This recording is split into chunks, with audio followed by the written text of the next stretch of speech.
Hello and welcome to Reviews on Oweleketv. I am Antonia Nwokolo, and of course I have Christopher Sunday in the studio. How are you doing, Christopher? Yeah, I'm fine. You're looking good. Thank you very much. So Christopher will be sharing his thoughts. We'll be talking about Aisha Yesufu. She's a social activist. She's one that since 2020, the NSAS protest, she has been very vocal about the struggles of Nigerians, always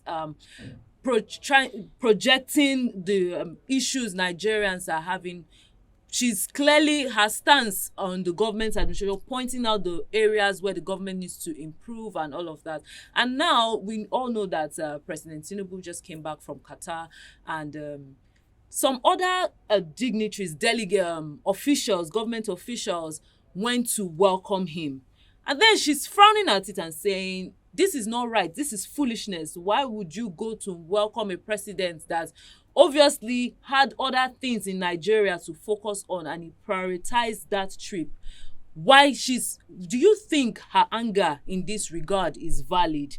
Do you think because she has clearly said that she's not scared of her life, do you understand? Because you're antagonizing the government. You know, there's this thing where you can't make comments about the government if they are doing something wrong. You can't be an opposition because you get intimidated and you're scared. Maybe some people might come after you, threaten you, or threaten your loved ones. And she has come out to say that she's not scared of all of that. She's going to say things as they actually are. Do you think her anger is valid in this regard? Well, whether she was angered or not, the most important thing is that she's been objective. Yeah. 2 weeks ago, Biden, the president of the United States of America, visited.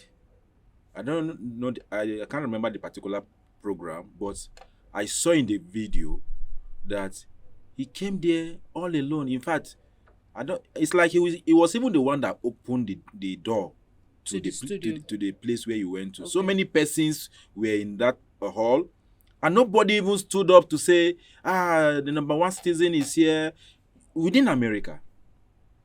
But in Africa, and particularly in Nigeria, we see wastage, wastefulness. You may say, this has nothing to do with protocol. The president of the Federal Republic of Nigeria left Abuja for Lagos. From Lagos, after commissioning the Red Line, he went to Qatar for a business trip. Going to Qatar alone, we can imagine how much he spent. That one is okay. 38 delegates. So you can imagine how much they spent. Now, let's cast our mind back to COP28 when they went with and the whole... Exactly. The Nigerians 1,000 something delegates, I think. Now, that is the wastage we are talking about. Now, apart from that, listen, SGF, that is the Secretary to the Government of the Federation, FCT Minister, who is like a governor of the FCT. Who is that again? The Senate President was there. The PDP National Chairman was there. George Akumeake, I've mentioned him. Now, imagine this scenario.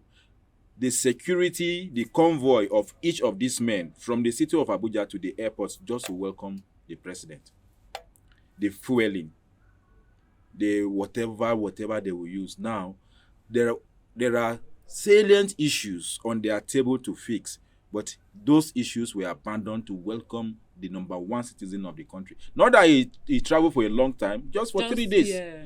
And then you are leaving your offices to go and welcome him. To what end?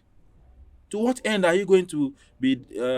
Are you going to welcome somebody who is the president of the country? Somebody who knows that we are fighting, is struggling to fight the economy. We are not getting it right, and then you are being wasteful. The convoy to the airport, back the security men, and Nigeria. If the president is going to land, you can imagine. From the stadium down to the airport, you will see policemen, army, road safety, all of them. They are also being paid.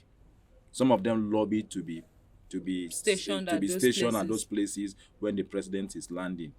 Now, instead of being this wasteful, why not the president, after landing at the airport, why not pick a chopper from there to then land and to the Aso Rock, because there is provision for that. So I think her cry is timely. We should learn how to be prudent in whatever office that we are asked to occupy. And this idea of cheap popularity, some of them want to remain in the good book of the president, even if they are not at home with some of his policies. Just like boot licking. Yeah, exactly. Okay. Like one of, I think Bagudu said Tinubu is capable to fix the problem of Nigeria. What do you expect is in the cabinet, and he wants to remain in the good book of you can't bite the finger that fits exactly you. So that is where we are today. The finger that fits you. That is where we are today. That's the Nigerian would I call it Nigerian mentality or something? Exactly. So our government officials need to do better. This is not taking away the fact that the number one citizen of Nigeria went out. It's not out of place to welcome him, but there are certain things we need to do the right things at the right time. Do you understand? When we need to do the right things in our home, when you are getting some amount of money, you know how to spend it. Yes. But once things change and you no longer adjust. You have to adjust. Right now, we do not have that financial freedom to throw money all around. There's nothing stops the president from coming, and maybe one or two persons are welcoming him to the Aso Rock and all. We don't have to have a long entourage of elites and political politicians come to welcome him and all of that. So Aisha Yesufu's cry is not out of place. This is what every Nigerian has been speaking. And I love the fact that Nigerians have now become more vocal. These are elders. These are elders. Yeah. These are elders. There is all these people I've mentioned. None of them is less than 60 years. Or let me say, all of them are in their late 50s. And then because of politics, because we think we have enough within ourselves, we'll not throw it around like a young man who has millions in his account. All he does is to be going from one club to another. That is what I see these political elites are doing. They should sit down, think, fix.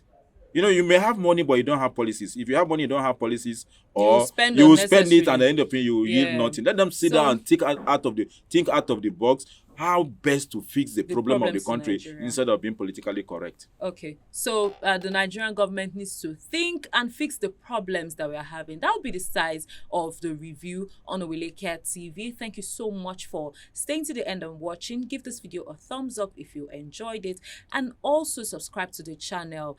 Do not forget to turn on the notification bell so you get notified whenever we post a new video, and also look through the channel to see other of our contents that you would enjoy. My name is Antonia Nwokolo. Thank you, Christopher, for adding your voice to this conversation. See you in the next one. Follow us on our social media handles at Oweleketv.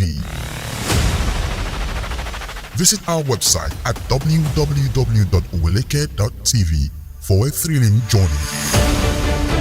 Oweleketv, rising star at the fairground.